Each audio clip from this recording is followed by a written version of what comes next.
আল্লাহ আমার রব, এই রবি আমার সব।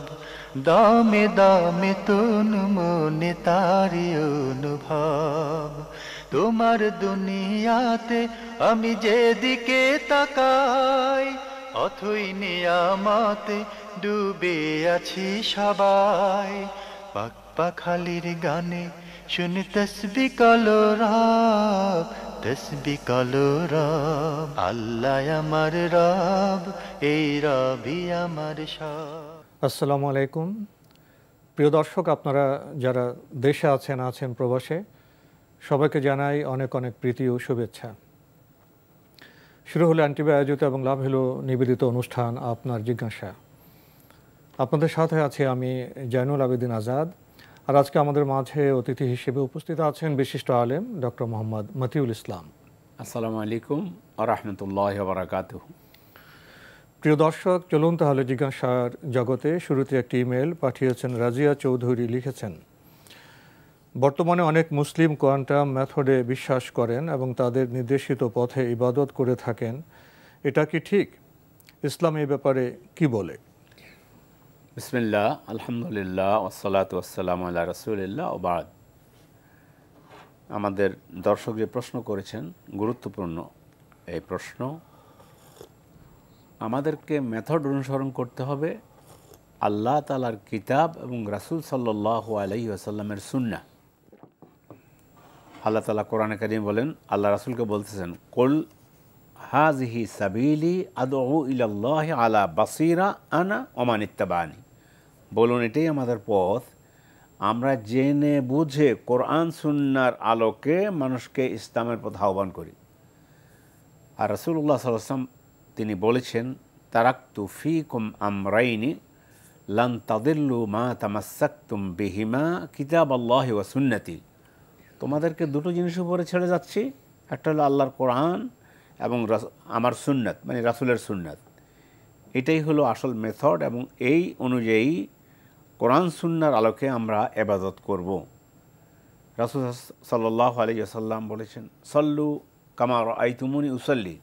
নামাজ পড়ো আমাকে যেভাবে নামাজ পড়তে দেখতেছো। খুযু আন্নী মানাসিকাকুম, আমার নিকট থেকে তোমরা তোমাদের হজের কর্মকাণ্ড গ্রহণ করো। অন্য বর্ণনা এসেছে, আল্লাহ রাসূল বলেছেন, মান আহদাসা ফি আমরিনা হাযা মা লাইসা মিনহু ফাহুয়া রাদ্দুন। যে আমি যেভাবে পথ প্রদর্শন করেছি এর বাইরে কেউ যদি নতুন কোনো পথ উদ্ভাবন করে ইবাদতের জন্য, সেটা পরিত্যাজ্য এবং সেটা গ্রহণ করা হবে না। এই জন্য কোয়ান্টাম মেথডের কথা যেটা বলেছেন, এর সাথে ইসলামের ন্যূনতম এবং নিকটতম এবং দূরতম কোনো সম্পর্ক নেই। আমাদেরকে নামাজ আদায় করতে হবে রাসূলের পদ্ধতিতে, সমস্ত ইবাদত আদায় করতে হবে রাসূল সাল্লাল্লাহু আলাইহি ওয়াসাল্লামের পদ্ধতিতে। অন্যান্য কোনো মেথড, এই ধরনের কোনো মেথড আল্লাহ রাসূলের সময় ছিল না, সাহাবায়ে কেরামের সময় ছিল না, তাবেঈনদের যুগে ছিল না, আইম্মায়ে কেরাম তারা এই ধরনের কোনো মেথড সম্পর্কে জানতেন না এবং কোরআন সুন্নাহয় নেই। তো এই জন্য আমাদের মেথড একটাই, সেটা হচ্ছে কোরআন সুন্নাহর আলোকে আমরা মানুষকে আহ্বান করব এবং নিজেরা আমল করব কোরআন সুন্নাহ অনুযায়ী। আল্লাহ আমাদেরকে তৌফিক দান করুন। আল্লাহ আমাদের যে নিয়ামত দিয়েছে সেখানে অন্বেষণ না করে, সেখানে না খুঁজে, অর্থাৎ যেখানে আমাদের মেথডের ভান্ডার আছে সেটা আমরা খোঁজ না করে আমরা ভুল জায়গায় গিয়ে বোধহয় আমরা ভুল মেথডে চলে যাচ্ছি। অবশ্যই জীবনে বিভিন্ন সম্পর্ক সূত্রে বিভিন্ন ক্ষেত্রে দুটো আল্লাহ রাসূল তো আল্লাহ বলেছেন, রাসূলও বলেছেন, এবং এই মেথডের বাইরে অন্য কোনো মেথড যদি ইবাদতের জন্য, বিশেষ করে ইবাদতের ব্যাপারে অন্য কোনো মেথড আসে তাহলে ওটা টিকবে না, ওটা বাতিল বলে বিবেচিত হবে এবং সেটা বিদআত, এবং কখনো কখনো বিদআত মানুষকে শিরকের পর্যায়ে নিয়ে যাবে। খুবই সত্য কথা বলেছে। ইবাদতের ক্ষেত্রে তো প্রসঙ্গে আসে না। ইবাদতের ক্ষেত্রে আসলে তো ইবাদত তখন হবে আল্লাহ বলেছেন কিনা, রাসূল পথ দেখিয়েছেন, এটা। অন্যান্য ক্ষেত্রেও, মানবিক প্রয়োজনের ক্ষেত্রেও আল্লাহ যদি মেথড দিয়ে থাকেন সেটা আমাদের যেতে হবে। অবশ্যই মানব প্রসূত চিন্তাভাবনা অনেক ক্ষেত্রেই ভুল হয়ে যায়। জি। তো এইসব বিষয়ে বোধ আমাদের আরও চিন্তাভাবনা করা দরকার, মনোযোগী হওয়া দরকার। প্রিয় দর্শক, আমরা অন্য একটি প্রশ্নে যাচ্ছি। এই ইমেলটি পাঠিয়েছেন মোহাম্মদ মিজানুর রহমান, আন্তর্জাতিক ইসলামী বিশ্ববিদ্যালয়, চট্টগ্রাম থেকে। লিখেছেন, শুধু মুখ নেড়ে কোনো শব্দ না করে নীরবে আল কোরআন তিলাওয়াত করলে তা গ্রহণযোগ্য হবে কি? কোরআন তো আল্লাহ তাআলা পড়তে বলেছেন, আর পড়াটা আপনি মুখ নাড়লেন কিন্তু আপনি কোনো শব্দ উচ্চারণ হলো না, তাহলে তো এটা পড়া হবে না। শুধু মুখ নাড়লাম, এটা তো কোনো পড়া হবে। আল্লাহ কোরআনে পড়তে বলেছেন, ইকরা বলেছেন, পড়ো। সেই পড়াটা আমরা ধরে নিলাম যে নামাজের মধ্যে সূরা পড়তে গিয়ে আপনি এমন আওয়াজে সূরা পড়বেন যে অন্তত আপনার কানে আসে যে আমি এখন সূরা ফাতিহাটা পড়তেছি, প্রত্যেকটা শব্দ আপনার নিজের কানে, যিনি অথবা যিনি নামাজ পড়তেছেন তার কানে যাবে। আলহামদুলিল্লাহ রাব্বিল আলামিন, স্পষ্ট শব্দটা তার কানে যাবে, অন্য না শুনুক, নিজে শুনতে হবে। এবং বলছে যে অন্ততপক্ষে এতটুকু জোরে পড়ো যাতে পাশের লোক একটু মাঝে মধ্যে অনুভব করতে পারে যে তিনি কি পড়তেছেন, কিছু পড়তেছেন। এই জন্য সাহাবায়ে কেরাম যে বিভিন্ন সময় বলেন যে না, রাসূল সাল্লাল্লাহু আলাইহি ওয়াসাল্লাম নামাজদের মধ্যে এই পড়েছেন, এটা ওনারা এতটুকু আওয়াজ করে পড়তেন যে কানে, নিজের কানে তো আসবেই, অন্য যেন শুনে। শুধু মুখ নাড়লাম, এই মুখ নাড়ার মধ্যে এটা কেরাত হবে না, পড়া হবে না। আমরা খুবই গুরুত্বপূর্ণ বিষয়ে অবগত হলাম প্রিয় দর্শক।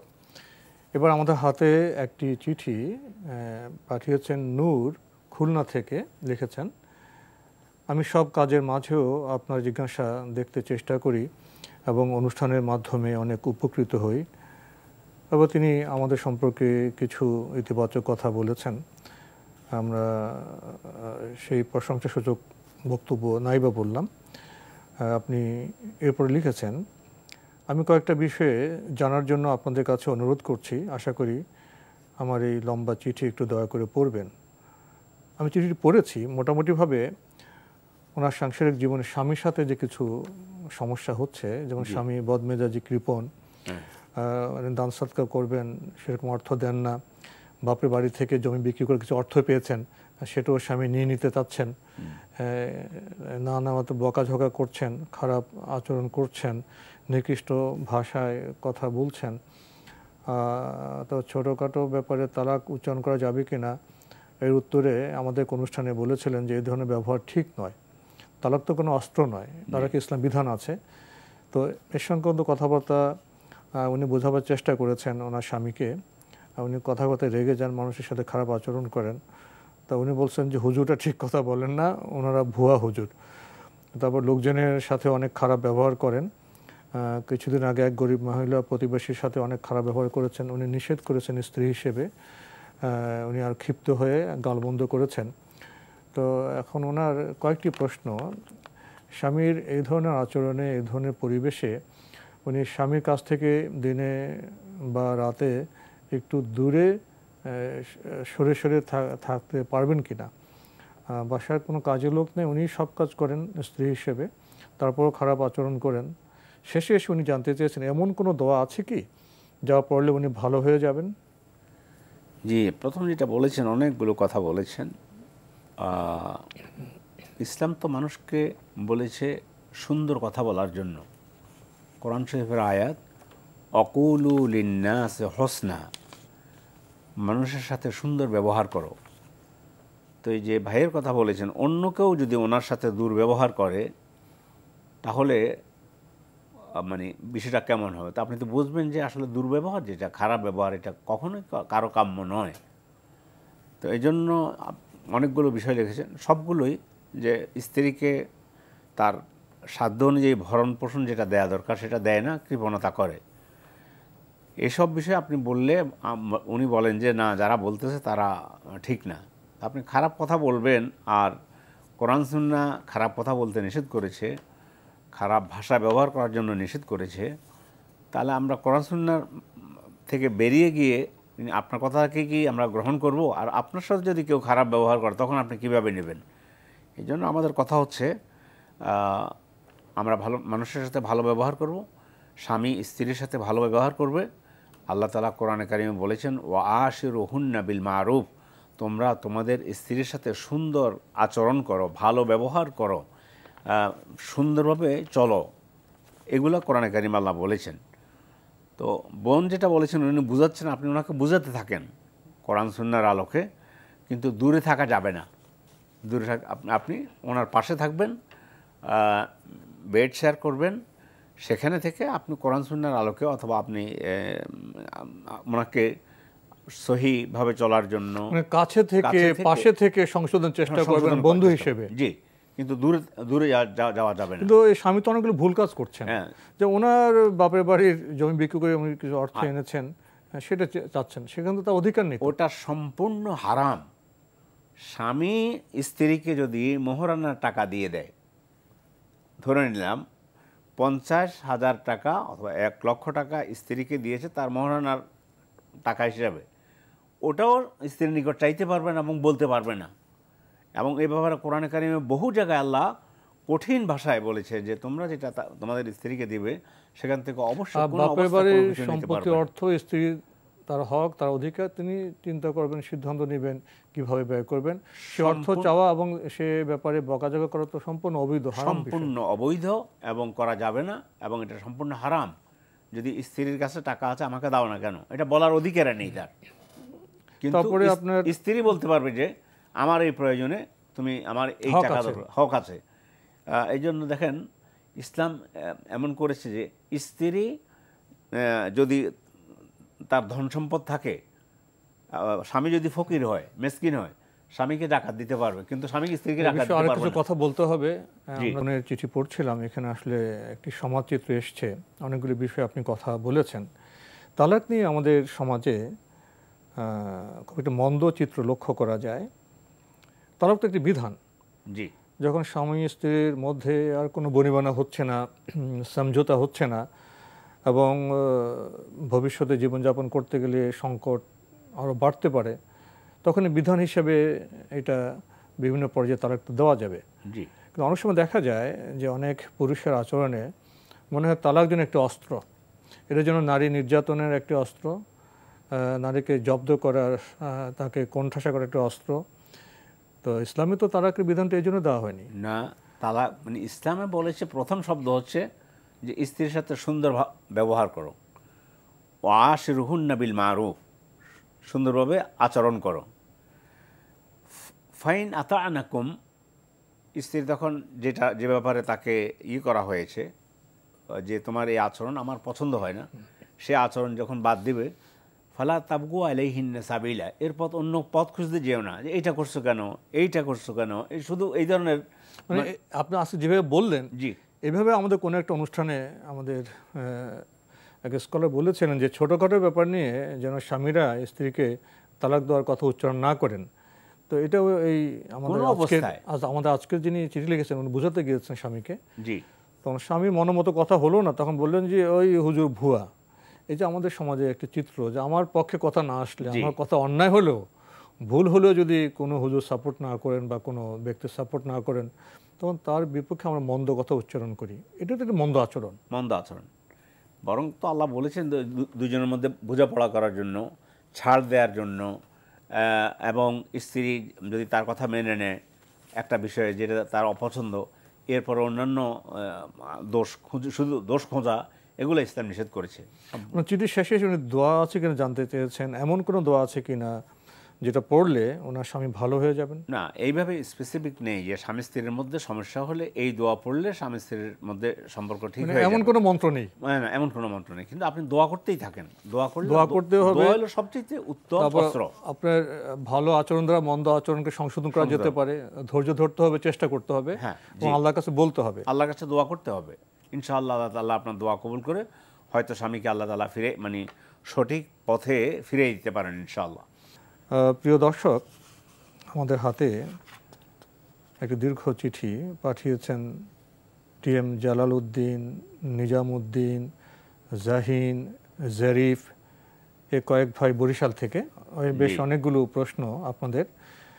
প্রথম প্রশ্ন, কোরআন হাদিস মতে গীবত ও অপবাদকারীর কোনো ইবাদত কবুল হবে না, এদের স্থান হবে ওয়াইল নামক দোজখে।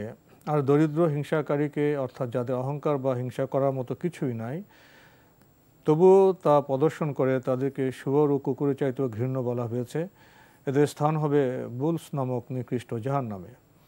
এদের ইবাদত ও নেক আমল কোনোটাই কবুল হবে না। তবে এসব ঘৃণ্য ব্যক্তিদের পেছনে নামাজ পড়া জায়েজ হবে কি? সেক্ষেত্রে বাসায় নামাজ পড়া কবুল হবে কি? না, আপনি বাসায় নামাজ পড়বেন না, আপনি মসজিদে যান এবং মসজিদে এই ইমামের পিছনে নামাজ পড়েন। গীবতের কথা বলেছেন কোরআনে কারিমে, আল্লাহ গীবত সম্পর্কে বলেছে, ওয়ালা ইয়াগতাব বা'দুকুম বা'দা আইয়ুহিব্বু আহাদুকুম আন ইয়াকুলা লাহমা আখিহি মাইতান ফাকারিহতুমুহু, তোমরা একজন অপরজনের গীবত করো না। এবং তোমাদের মধ্যে কেউ কি আছে যে নিজের মৃত ভাইয়ের গোশত ভক্ষণ করবে? এটা তার চেয়ে তো জঘন্য। ফলে যে সমস্ত অপরাধগুলোর কথা বলেছেন এটা সম্পূর্ণ ইসলাম নিষেধ করে, কবিরা গুনাহ। আল্লাহ রাসূল সাল্লাল্লাহু আলাইহি ওয়াসাল্লাম বলেছেনও, হাদিসের মধ্যে এসেছে, সাহাবাদেরকে বললেন, আতাদরুনা মাল গীবা, এই তোমরা জানো কি গীবত কাকে বলে? ক্বালু আল্লাহু ওয়া রাসূলুহু আ'লাম, আল্লাহ এবং আল্লাহ রাসূল ভালো জানেন। ক্বালা যিকরুকা আখাকা ফীমা ইয়াকরাহ, তোমার ভাইয়ের পিছনে এমন কোনো কথা বলা যেটা শুনলে সে মনে কষ্ট পাবে। এই জন্য গীবত জঘন্য অপরাধ। এছাড়া অন্যান্য যে সমস্ত অপরাধের কথা বলেছেন সে সমস্ত অপরাধ আছে থাকলেও ওই ব্যক্তির পিছনে জামাত সহকারে নামাজ আদায় করলে আপনি জামাতের সওয়াব পাবেন, আপনার নামাজ হয়ে যাবে, তার দায় দায়িত্ব গীবত যিনি করে সে বহন করবে, কিয়ামতের দিন তার জবাব তাকে দিতে হবে। কিন্তু সে গীবত করে এই কারণে আমি তার পিছনে নামাজ না পড়ে ঘরে নামাজ পড়ব, এটা ঠিক নয়। আপনি তার পিছনে নামাজ আদায় করেন, কেননা এই ধরনের কাজ যারা করে তারা ফাসিক। আমাদের ইসলামিক স্কলাররা বলেছেন নামাজের জামাতের এত বেশি গুরুত্ব যে ফাসিক ব্যক্তির পিছনে নামাজ আদায় করা হলে যে ব্যক্তি দাঁড়িয়েছে নামাজ জামাত সহকারে আদায় করেছে সে জামাতের সওয়াব পেয়ে যাবে, আর যে এই ধরনের অন্যায় করে মানে এই ধরনের অপরাধ করে সেটার জন্য দায় দায়িত্ব তাকে বর্তাবে। এই জন্য আপনি ঘরে নামাজ পড়বেন না, ইমামের পিছনে নামাজ আদায় করুন। ইমামের মধ্যে ওইসব ত্রুটি পাওয়া গেলেও তার পিছনে নামাজ আদায় করা যাবে, ঘরে নামাজ পড়া যাবে না। আর সাথে সাথে ওনাকে সংশোধনের চেষ্টাও তো করতে পারেন অবশ্যই। আর বিশেষ করে যদি ইমাম শিরক করে, কথায় ধরলাম, কবর পূজা করে, পীর পূজা করে, মাজার পূজা করে, এই ধরনের যদি সরাসরি তার থেকে এই ধরনের হয়, শিরকের আওতায় চলে যায়, তাহলে কিন্তু অথবা এমন কোনো কাজ করে যেটা মানে ইসলাম সম্পূর্ণ রূপে ইসলাম থেকে বেরিয়ে যাবে, এই ধরনের কাজগুলো তার পিছনে নামাজ না পড়ে নিজে নামাজ তাও মসজিদে পড়ার চেষ্টা করবেন আরেকজনকে নিয়ে। আর ফিতনা যাতে সৃষ্টি না হয় এই জন্য আপনি বিশেষ করে আগে যেটা বলেছেন যে অপরাধগুলোর কথা বলেছেন, এই ধরনের অপরাধ কারোর মধ্যে থাকলেও তার পিছনে সালাত আদায় করবেন জামাত সহকারে, আপনার জামাতের সওয়াব আপনি পেয়ে যাবেন। ভাই আপনারা আরও লিখেছেন, এক ইমাম বয়ান করেছেন তার পীর সাহেব মক্কা শরীফে হারিয়ে যাওয়া এক ব্যক্তিকে কয়েক সেকেন্ডের মধ্যে বরিশালে নিয়ে আসেন, এটি অবিশ্বাস করলে কি পাপ হবে? অবিশ্বাস তো, এটা তো বিশ্বাসযোগ্য কোনো কথাই নয়। মানে পীর সাহেব কয়েক সেকেন্ডের মধ্যে আরেকজনকে উপস্থিত করেছেন, এটা আল্লাহর গুণের সাথে শিরক হয়ে যাবে যদি এই ধরনের কেউ বিশ্বাস করে। আর আপনারা বলছেন না করলে কোনো অপরাধ হবে কেন?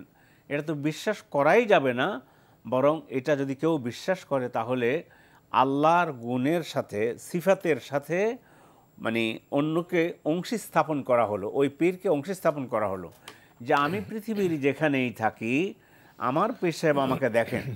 তাহলে আল্লাহ যে বলেছেন লাইসা কামিসলিহি শাই অহুয়াস সামিউল বাসির, তার অনুরূপ কোনো কিছু নেই, তিনি ওহাসামি, তিনি সর্বশ্রোতা সর্বদ্রষ্টা। তো এই জন্য এই গুণটা হলো আল্লাহর জন্য। তাহলে এই কথাকে অবিশ্বাস করাটাই দায়িত্ব? অবিশ্বাস করাই দায়িত্ব, বিশ্বাস তো করা যাবে, বিশ্বাস করা যাবে না। আর বিশ্বাস করলে কিন্তু সে আল্লাহর গুণাবলীর সাথে শিরক হয়ে যাবে। তো এ বিষয়ে আমরা আজকে আর কথা বলতে পারছি না, সময়ের কারণে এখানে শেষ করতে হচ্ছে। আপনাকে অনেক ধন্যবাদ। ধন্যবাদ আপনাকেও। প্রিয় দর্শক, আমরা এতক্ষণ দেখছিলাম এনটিভি আয়োজিত এবং লাভ হলো নিবেদিত অনুষ্ঠান আপনার জিজ্ঞাসা। আমাদের অনুষ্ঠান আপনারা এনটিভি অনলাইনেও দেখতে পারবেন, ভিজিট করুন www.ntvbd.com। এছাড়া ইউটিউবে এবং আমাদের ভেরিফাইড ফেসবুক পেজে অনুষ্ঠান দেখতে পারবেন। শেষে এসে আমরা যেখানে দাঁড়ালাম সেটা খুবই একটি ভয়াবহ বিষয়। আমরা আল্লাহর গুণাবলীকে অনেকেই বান্দার উপর আরোপ করি, এটা তাগুতের কাজ। বান্দা গায়েব জানেন না, আল্লাহর ক্ষমতা বান্দা ধারণ করেন না।